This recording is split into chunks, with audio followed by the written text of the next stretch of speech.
Hi, my name is Teiya Kasahara. My pronouns are they, he, and I'm the creator performer of The Queen and Me.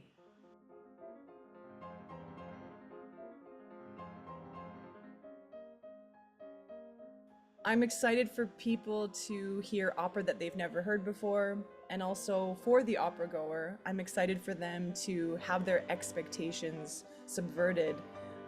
There's a lot of fun and powerful monologues that I get to perform in an accent in this character of the Queen of the Night.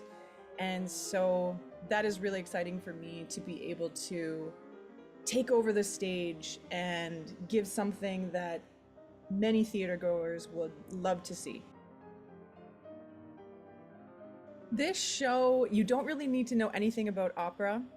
It's great if you do, but it is a show that I think speaks to a lot of people who have felt like they don't belong or they're not meant in a certain space, whether that means being a woman, being a person of color, being queer, being trans, being differently abled, neurodivergent.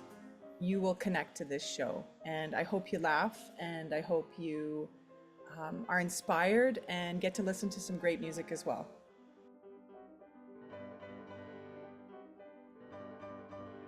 I love being able to bring my story, my art to a new city like Kelowna, like the Okanagan. I actually spent some time here as a very small child, lived in Kelowna for about 4 or 5 years.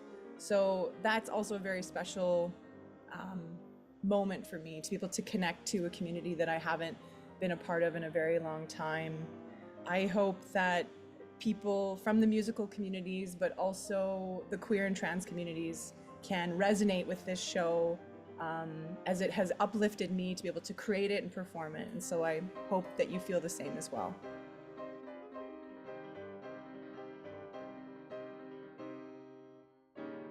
I always have a hard time picking favorites because I love a variety of things. So, and I think that's why I picked so many different characters to be featured in this show because I don't have a favorite.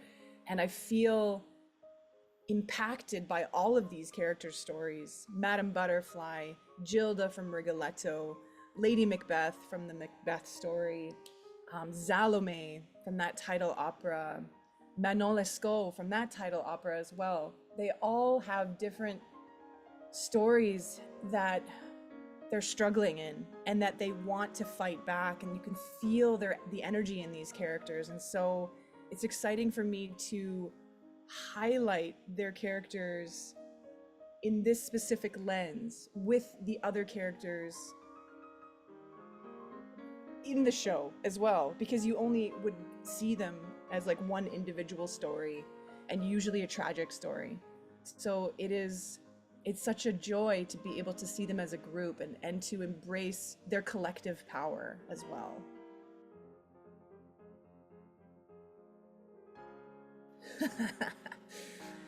I always joke who wrote this show. Spoiler alert, it was me. I did this to myself. It's really taxing in terms of that I have to change so fast in my mind, also in my body, also in my voice. So going from speaking to singing almost like in the same breath. So it's quite a gymnastic, virtuosic feat, but I love the challenge. I embrace the challenge, and I do feel incredibly energized throughout the piece and at the end as well. So it's a lot of hard work, but I'm glad I get to do it.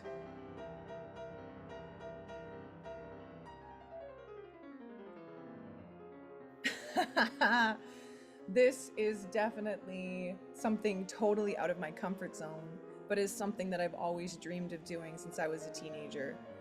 Being in a rock band, fronting a rock band such as the iconic Freddie Mercury in Queen. And so it's a lot of cross training. It's a lot of getting into that zone, getting into that vocal milieu, and also seeing how I can embody someone as amazing and as iconic as Queen.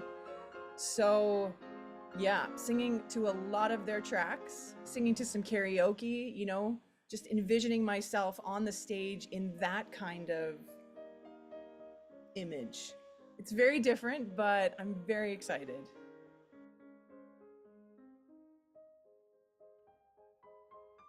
Oh, there's so many. Again, I have so many favorites.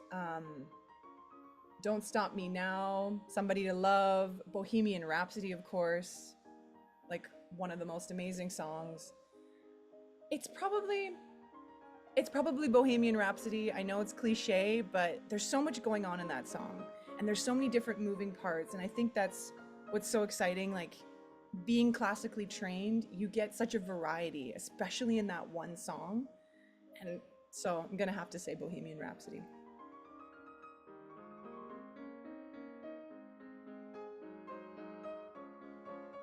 Looking at any song and the lyrics and how the lyrics are set to music, one can interpret them for themselves in whatever context and in whatever it speaks to them.